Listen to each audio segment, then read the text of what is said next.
Bueno amigos, estamos hoy con Rafael Ayta, peruano, escritor, divulgador, ingeniero, historiador, investigador de la historia de los incas y del hispanismo en el Perú. Cuéntanos, Rafael, ¿cómo llegaron los españoles al Perú? ¿Qué se encontraron allí? ¿Cómo fue el impacto? Aunque ya había habido una conquista previa en México, pero seguro que encontraron cosas muy diferentes. Sí, precisamente lo que existía en el Perú era ya un imperio de gran extensión, muchísimo más grande que lo que encontraron en México, ¿no? Recordemos que el imperio incaico abarcaba lo que serían hoy 6 países, desde Colombia, Ecuador, Perú, Bolivia, Chile, hasta Argentina. Una extensión que no se había visto en América hasta ese momento. Pero por supuesto estaba conformado también por una serie de pueblos, etnias, culturas que habían sido conquistadas o anexadas por los incas en muy corto tiempo. Recordemos que la etapa imperial incaica no duró más de 150 años. Estamos hablando de a lo sumo 3 generaciones con los incas Pachacútec, Inca Yupanqui, Tupac Yupanqui, Huayna Cápac, hasta la muerte súbita de Huayna Cápac. Huayna Cápac muere intempestivamente, se genera un vacío de poder y aquí es donde entran en guerra fratricida sus 2 hijos, Huáscar y Atahualpa, 2 hermanos que desangraron el imperio incaico por la lucha por este poder y que facilitó la conquista al encontrar el imperio dividido. Es decir, que las alianzas jugaron un papel fundamental, crítico, en esta conquista, llamémoslo así, por parte de Pizarro y sus huestes, ¿verdad? Las alianzas jugaron un papel fundamental, y es que en esta guerra entre los 2 hermanos, cada uno veía al otro hermano como un mayor enemigo que los españoles. Y por lo tanto, ambos buscaron alianzas con los españoles. Primero Atahualpa. Recordemos que cuando Atahualpa es capturado en Cajamarca, no busca su liberación, sino que primero ordena que vayan a Cusco y asesinen a su hermano Huáscar, que estaba capturado en Cusco. Porque estaba más preocupado porque Huáscar se recupere y retome el control antes que lo que puedan hacer los españoles. Además, Atahualpa le ofrece a Pizarro a su hermana como esposa, a Quispe Sisa, bautizada como Inés Huaylas Yupanqui, la cual Pizarro tomó como esposa. Y recordemos que los incas, cuando querían forjar una alianza, lo hacían a través de matrimonios. Entonces, este hecho demuestra que Atahualpa buscaba una alianza con Pizarro.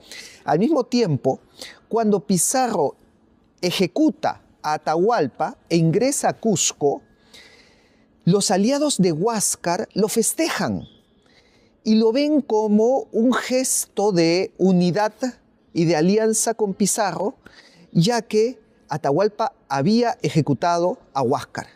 Y por lo tanto, y había masacrado además a su familia, había hecho un verdadero genocidio en el Cusco. Entonces, en Cusco recibieron la llegada de Pizarro pues con mucha alegría. Las crónicas usan la palabra con holgura, ¿no? Que significa con fiesta, con regocijo.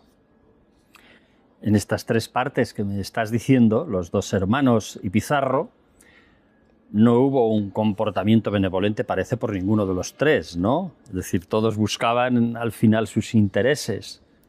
En todo caso, mirándolo desde la parte de los españoles que llegaban allí, ¿qué cosas hicieron bien, qué cosas hicieron mal? ¿O sencillamente se adaptaron a las circunstancias que se encontraron? Sí, esto lo refleja muy bien la frase que el mismo Atahualpa le dijo a Pizarro cuando fue capturado. Porque le dice, usos de la guerra es vencer o ser vencido. Y acá te lo dice todo, ¿no? Atahualpa estaba en guerra con su hermano, con Huáscar, lo manda a ejecutar cuando es capturado, y luego el mismo Atahualpa es capturado también. Entonces Atahualpa estaba ganando una guerra había matado muchísima gente, había realizado una masacre en el Cusco y luego él mismo era capturado y estaba a punto de ser ejecutado y se dio cuenta de esto, ¿no? Entonces dijo, bueno, así es la guerra, yo estaba venciendo, ahora me tocó a mí perder. Entonces Pizarro se da cuenta de forma muy hábil de este juego de poder que existía. Y por eso las alianzas de Pizarro fueron muy inteligentes y de alguna manera lograron mantener el balance político ante la llegada de los españoles. El gran problema no fue Pizarro, no fue Francisco Pizarro, fueron sus hermanos. Sus hermanos no tuvieron esa habilidad, no tuvieron ese olfato político. Y es por eso que Pizarro, cuando llega a Cusco, nombra un nuevo inca, del cual no se nos cuenta, ¿no? Manco Inca fue el sucesor de esta línea y fue coronado como inca en el Cusco por el mismo Pizarro. Entonces hasta ahí estaba todo en orden hasta que Pizarro sale de Cusco hasta el Valle de Lima para fundar la ciudad de los Reyes, deja a sus hermanos como gobernadores de Cusco. Y son estos hermanos los que rompieron las alianzas, los que rompieron este balance, especialmente Gonzalo Pizarro, que fue realmente abusivo con el Inca, con Manco Inca, hasta el punto de arrebatarle a su esposa. No, imagínate, o sea, ¿en qué mente puede caber, pues, que le vas a quitar la esposa a tu aliado y crees que todo va a seguir igual, ¿no? Obviamente que acá Manco Inca, pues, reventó, colmaron su paciencia y ahí es donde comienza la rebelión de Manco Inca contra los Pizarro, que fue pues la siguiente etapa de las guerras en la conquista. ¿Cómo dentro de esta pelea de varios bandos, ¿no? Porque un gran error es pensar que existieron dos bandos, ¿no? de incas y de españoles. Y vemos pues que entre los incas estaban divididos, primero entre Huáscar y Atahualpa, y los españoles también estaban divididos, porque cuando Manco Inca entra en rebelión, al mismo tiempo Diego de Almagro se pelea con los Pizarro y le hace una guerra civil a los Pizarro. Y los mismos conquistadores también entran en guerra entre ellos y se buscan alianzas entre las distintas facciones. O sea, Diego de Almagro ofrece una alianza a Manco Inca para vencer a los Pizarro y luego Manco Inca ayuda y le da tropas y armas a Almagro el Mozo, que era el hijo de Diego de Almagro. Y de esta manera, pues, nos damos cuenta que existían muchas facciones, ¿no? El mismo Manco Inca no tuvo todo el apoyo de los incas, ¿no? El hermano de Manco Inca, llamado Pauyu Inca, siguió apoyando a los españoles. Entonces vemos que fue una guerra en donde las confrontaciones y las alianzas iban cambiando, iban ajustándose de acuerdo a la situación. ¿Cómo es que acaba todo esto? Bueno, primero Manco Inca se da cuenta que no puede vencer a los pueblos que se habían aliado a los españoles, especialmente los huancas y los huaylas, ¿no? Los huancas rompieron el cerco de Lima, junto también con los huaylas, que se aliaron a Pizarro por la suegra de Pizarro, ¿no? Recordemos que Atahualpa le había entregado a su hermana, a esta princesa llamada Inés Huaylas Yupanqui, que su madre era la curaca de los huaylas. Entonces, cuando Manco Inca ataca a Pizarro y rodea Lima, es la suegra, es Contarhuacho, madre de Inés Huaylas Yupanqui, la que rompe este cerco y le salva el pellejo a Pizarro, consagrándose como la mejor suegra de la historia de la humanidad. Es la que rompe el estereotipo de toda suegra, ¿no? Le salvó el cuello a Pizarro. Y estas noticias llegaron a España. Obviamente en España esto lo vieron como un escándalo. ¿Qué están haciendo los conquistadores en el Perú? Se están matando entre ellos. Y envían al primer virrey del Perú, Blasco Núñez de Vela, para pacificar la situación. Bueno, Blasco Núñez de Vela fue decapitado en Quito, no por un inca, sino por Gonzalo Pizarro, por este sujeto, ¿no? que habíamos dicho de que no tenía pues ningún tipo de criterio ni de tino, y de hecho estaba decapitando al emisario del rey, al representante del rey, lo cual es traición a la corona, abiertamente, ¿no? Entonces, aquí ya la corona pues se preocupó, pero se dio cuenta de que por las armas tampoco podía conquistar. Y entra un personaje muy inteligente, muy hábil, que es el que pacifica el Perú. Este se llamó Pedro de la Gasca, que era un cura, y no viene al Perú con ejército, viene con indultos. Él va donde Carlos V y le dice, yo te pacifico el Perú, pero dame papelitos, indultando a los que se te han sublevado. Carlos V, mira, confiaba tanto en Pedro de la Gasca que le da los papeles en blanco firmados por yo el rey. Entonces, si Pedro de la Gasca ponía en ese papel, pues, abdico de mi trono y ahora el nuevo emperador es Pedro de la Gasca, se hacía dueño de todo. Así confiaba, ¿no? en este cura. Pero bueno, él, pues, haciendo honor, ¿no? a esta confianza, llega al Perú. Y a todos los conquistadores que se habían sublevado contra la corona y que prácticamente ya estaban generando y creando su propio reino, comienza a repartir indultos. Le dice, tú has rebelado, ya, perdón del rey. Te has rebelado, ven conmigo, perdón del rey. Y desbarató el ejército de Gonzalo Pizarro, que se quedó solo y terminó decapitado en la Plaza Mayor de Lima.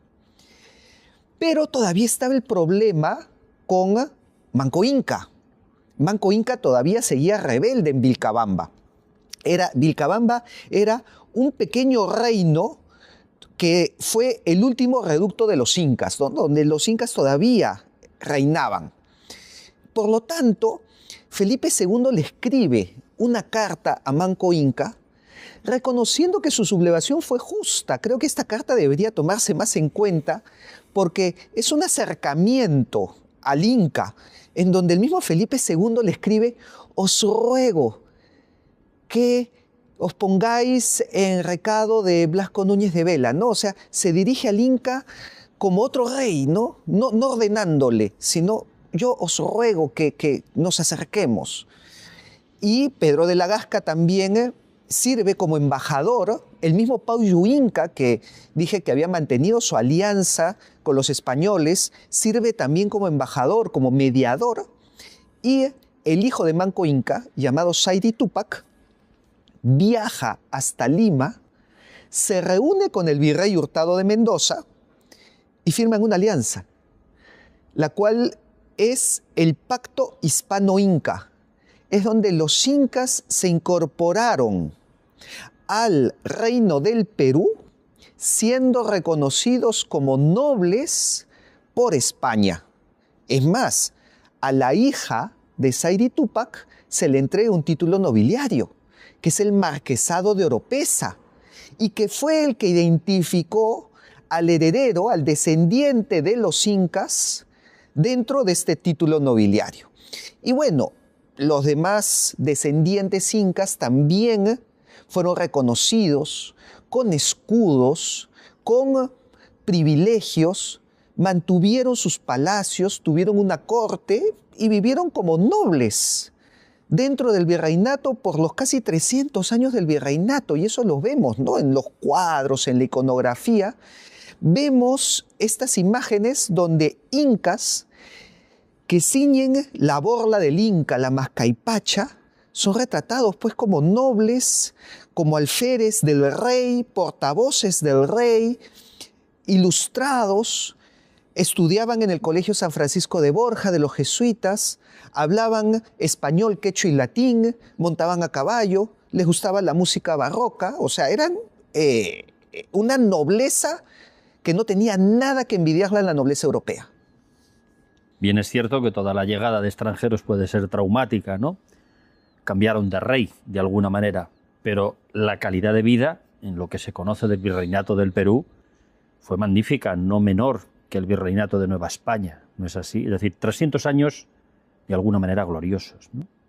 Acá hay que romper muchas leyendas negras, ¿no? Porque precisamente uno de los argumentos que se utiliza para dejar de lado la historia, los 300 años de historia del virreinato del Perú, es que fueron un periodo de oscuridad, de esclavitud, de opresión, donde el pueblo pues era llevado a las minas obligatoriamente y todos tenían que pasar por la mina, donde morían por millones y eran reemplazados por otros que sabían que iban a morir.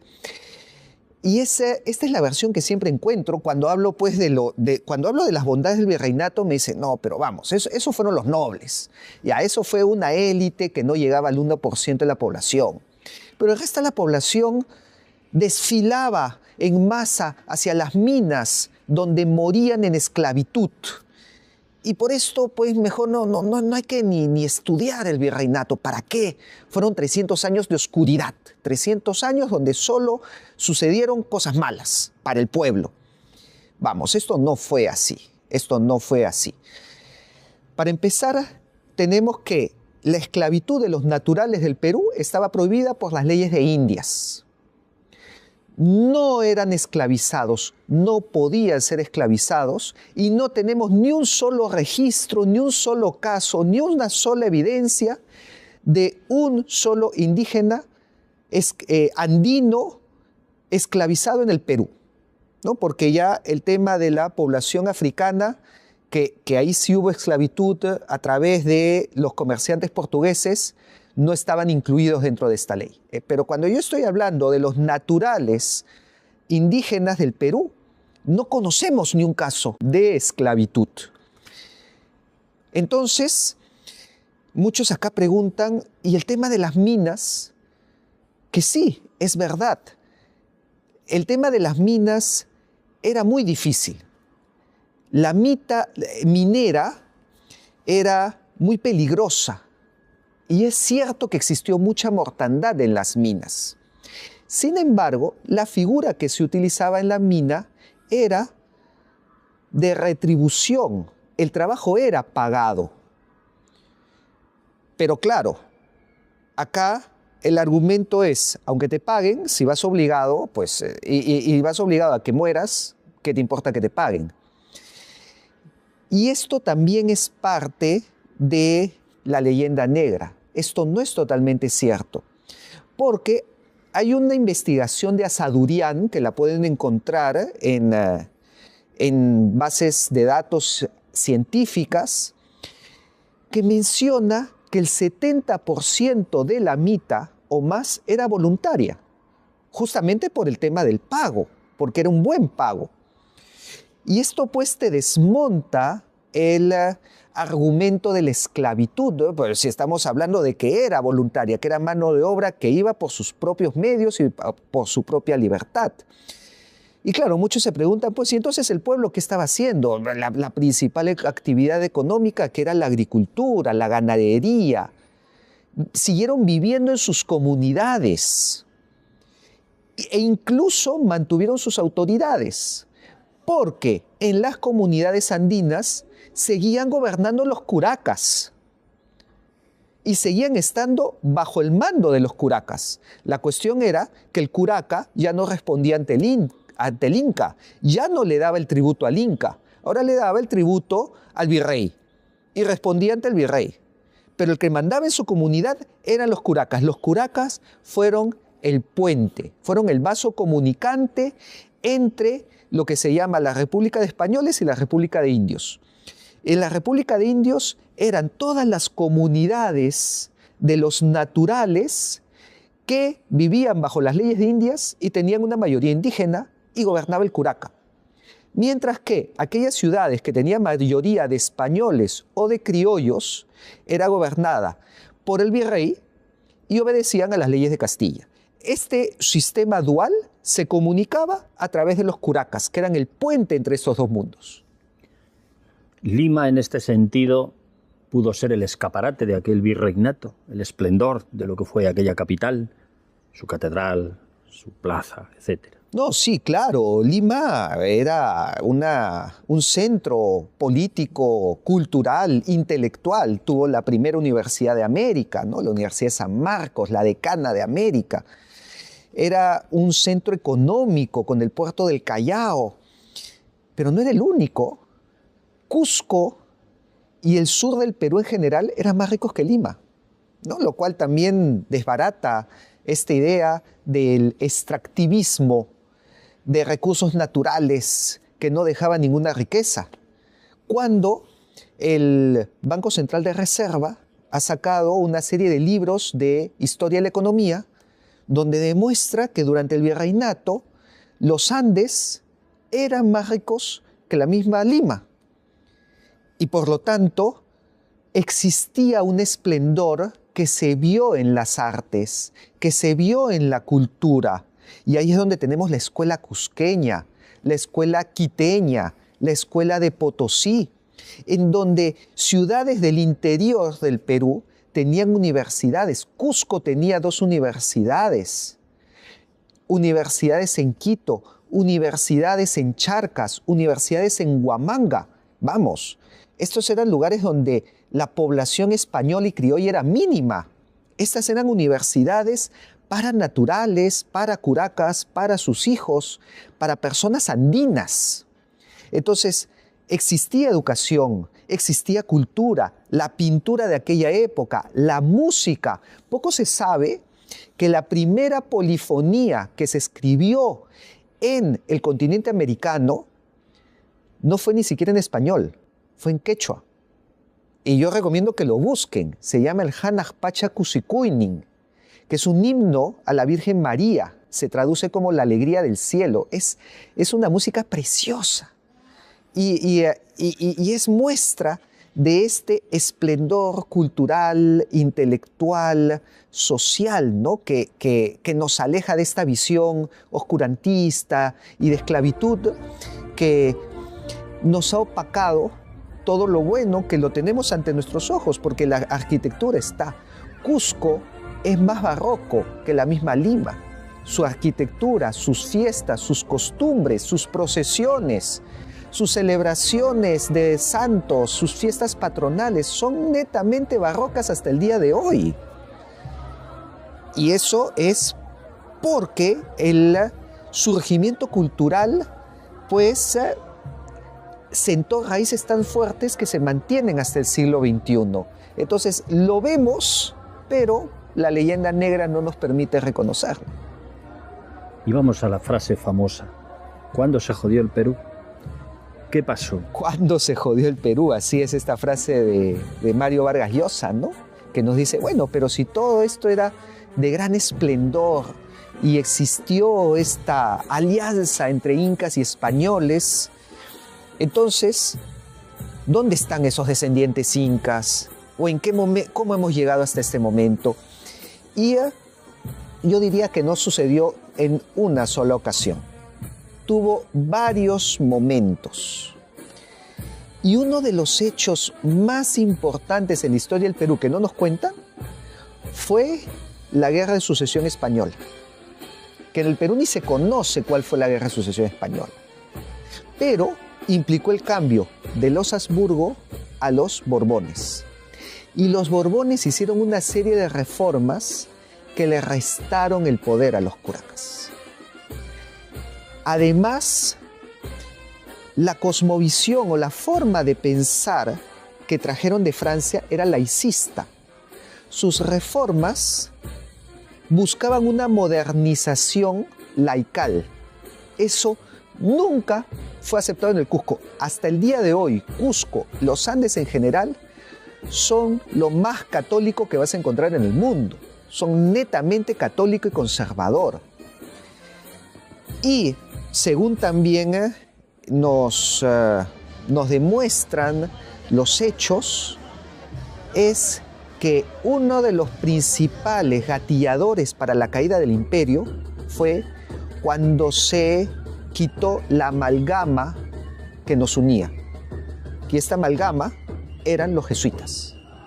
La expulsión de los jesuitas de todos los reinos de España, incluyendo el Perú,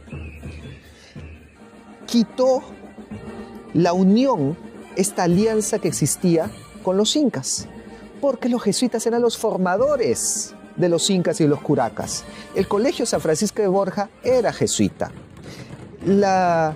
Universidad San Ignacio de Loyola, jesuita, ¿no? Ellos eran los que los formaban. Y por lo tanto, si tú sumas todos estos hechos y ponte en el papel de un curaca que ve que se le comienza a reducir el poder y que ahora tiene que obedecer más a Lima cuando antes tenía autonomía, que además comienza a ver que se les quita espacio a la religión, cuando ellos se definían como los incas católicos por la gracia de Dios, y encima les quitas a sus formadores y a la élite intelectual, bueno, ahí tienes la rebelión de Túpac Amaru II, porque Túpac Amaru II fue formado por jesuitas. Entonces, la rebelión de Túpac Amaru II fue el otro quiebre.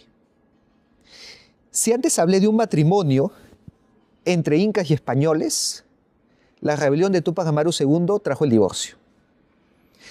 Aquí es donde se ve una desconfianza con los curacas por esta rebelión. Pero aún así, y a pesar de que como consecuencia de la rebelión, también se perdieron mucho poder los curacas y los incas, ellos siguieron defendiendo al rey de España. Ellos mantuvieron su alianza con el rey de España.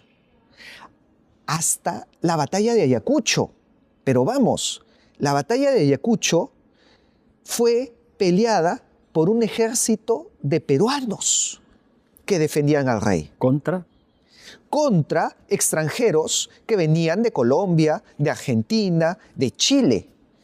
Porque el ejército independentista, el ejército de Sucre, tenía peruanos, tenía unos 1.500 peruanos, pero tenía más colombianos y venezolanos que llegaban a 3.000. Tenían argentinos, tenían chilenos que quedaban del ejército de San Martín. En el ejército realista que peleó en Ayacucho, habían 500 españoles. Y los otros 6.000 eran ayacuchanos, cusqueños, puneños, arequipeños, altoperuanos, lo que soy Bolivia, que eran realistas. Hubo un general realista, Antonio Huachaca, que incluso después de la capitulación de Ayacucho, no reconoció la república y mantuvo un estado realista en Iquicha hasta 1833. Entonces, ahí nos damos cuenta que los curacas, que los incas eran realistas.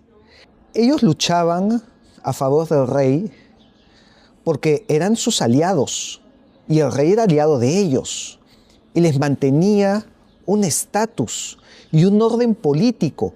Y ellos sabían que los llamados libertadores no lo iban a mantener, no lo iban a preservar. Además que estaban introduciendo una ideología contraria a la de ellos, contraria a un catolicismo conservador realista que los definía. Y el tiempo les dio la razón al final. Y para eso quiero leer una frase que le sentenció Antonio Huachaca a los libertadores y que dice: ustedes son más bien los usurpadores de la religión, de la corona y del suelo patrio. ¿Qué se ha obtenido de vosotros durante 3 años de vuestro poder? La tiranía, el desconsuelo y la ruina de un reino que fue tan generoso. ¿Qué habitante, sea rico o pobre, no se queja hoy? ¿En quién recae la responsabilidad de los crímenes? Nosotros no cargamos semejante tiranía.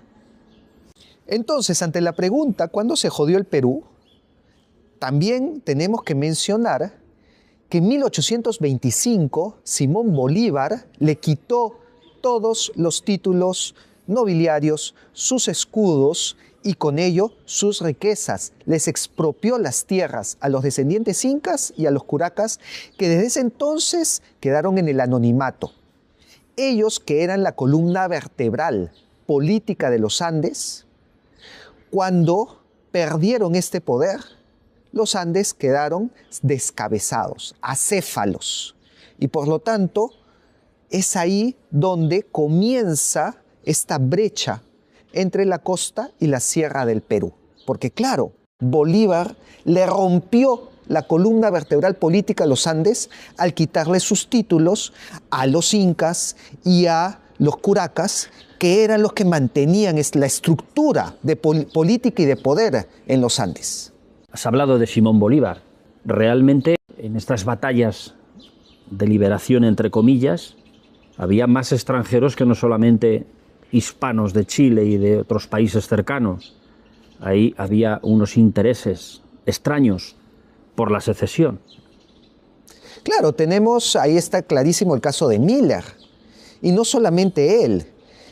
Si el día de hoy vamos a la Pampa de la Quinua, en Ayacucho, donde se pelea la batalla de Ayacucho, hay un monumento donde aparecen los nombres de todas las personas que intervinieron en la batalla, del lado realista y del lado independentista. Y vamos a encontrar que mientras que en el lado realista todos son apellidos quechuas, apellidos cusqueños, apellidos andinos, en el lado independentista tenemos apellidos extranjeros y apellidos ingleses. Entonces sí, pues, nos damos cuenta que existía un interés extranjero, en donde hubo esta influencia de las logias que traían el liberalismo. El liberalismo era esta corriente que buscaba irrumpir a través del rompimiento de las estructuras del poder de la monarquía y de la iglesia, ¿no? Quienes iban en contra de los monarcas y el clero eran los liberales desde la Revolución Francesa. Entonces, así es como vemos que esta ideología liberal, que atentaba contra una estructura conservadora, termina desarticulando el poder del imperio hispano. Pero había una cuestión, especialmente en el Perú, era más conservador, incluso que la misma España. En España el liberalismo tenía más fuerza que en el Perú. En el Perú el liberalismo no ha pegado hasta el día de hoy. De hecho, hay una frase que yo redacto en un artículo que dice: en el Perú incluso los liberales eran conservadores y los conservadores eran imperiales. Porque cuando llega la Constitución de Cádiz al Perú, es interpretada en clave conservadora. Y podríamos decir incluso que fue un enfrentamiento, cuando llega la Constitución de Cádiz, fue un enfrentamiento entre cuál de los dos era más conservador, ¿no? Eran los que aceptaban la Constitución por el rey o no aceptaban la Constitución porque eran más conservadores que el rey. Nunca entró el liberalismo al Perú. Sus primeras constituciones fueron conservadoras. Hasta el día de hoy el Perú es muy conservador. La ideología progresista no hace mella en el Perú, no hace eco en el Perú. Las tradiciones y las fiestas tienen protagonismo. Y eso nos habla pues que las raíces son profundas. A pesar entonces de este quiebre y a pesar del cambio del sistema político, no fue así en lo cultural. Y en lo cultural se siguieron realizando los usos y costumbres de acuerdo a la época virreinal, incluso hasta hoy. Y curiosamente, quienes más lo realizan es en los Andes. Entonces, pues, esto nos habla de que al final, si bien esta injerencia extranjera sí hizo un quiebre político, pero no lo hizo de forma cultural. Y es por eso que culturalmente seguimos unidos y encontramos identificación y unidad entre nosotros. Aunque geopolíticamente, en el fondo fue un desastre, porque vino la división en muchos países de aquellos virreinatos, y el del Perú es de los más divididos. Por supuesto, el Perú fue de los países que más territorio perdió. El Perú fue totalmente fragmentado y atomizado. Y si nosotros sacamos los indicadores económicos de lo que fue el Perú, encontramos que el periodo de la independencia ha sido la peor caída económica de su historia. Durante la época de los Habsburgo, el territorio de lo que es hoy Perú representaba el 33% de la economía de toda Sudamérica. Con las reformas borbónicas pasó a ser el 25%. O sea, un cuarto de la economía de Sudamérica era solo el Perú. Después de la independencia pasó a ser el 10%. Y hoy no llega ni a eso, ¿no? Entonces, creo que eso responde a la pregunta de Vargas Llosa: ¿en qué momento se jodió el Perú? ¿Y de qué manera? Bueno, y aquella resistencia indígena a favor de la corona española en ese momento, es decir, a favor del virreinato, para evitar esa liberación que parecía que les prometían, ¿no?, desde el otro lado, no se ha reconocido suficientemente, tal vez. No se ha reconocido para nada. Sin embargo, ellos lo saben. Y muchos de los descendientes incas que están vivos el día de hoy lo toman en cuenta. Yo he conversado con estos descendientes incas que ya están identificados el día de hoy, que guardan sus documentos, sus papeles, los escudos que les entregó España. Y cuando yo les pregunto acerca del reconocimiento que ellos deberían tener, o acerca también de las declaraciones, ¿no?, de esta presidenta de México sobre si España debe pedir disculpas, él me respondió que le dolió más la respuesta que hubo de un político español, el cual mencionó que España no debe pedir disculpas porque hizo muy bien frente a las tribus aztecas, mayas e incas que tenían una cultura horripilante. Y estamos hablando acá de los aliados de España. Los incas lucharon a favor de España hasta la batalla de Ayacucho. Y a ellos se les llama horripilantes. ¿Así es como tratamos a nuestros aliados? Entonces, cuando le pregunto si está de acuerdo con las declaraciones de la presidenta de México y si España debe pedirles disculpas, pues voy a poner lo que él mismo me respondió para que lo escuchen por su cuenta. Mi opinión personal como Yosel Canto Torres y descendiente inca es de que no España, sino la Casa Borbón regente debería de pedir disculpas a nosotros. No porque nos han saqueado, no porque nos han conquistado, no, por habernos abandonado, porque nuestros hombres siguieron luchando hasta 1833, esperando tal vez una reconvención para venir a ayudarnos, ¿no? Pero eso nunca sucedió. Con esas palabras, creo que ya no hay más que decir.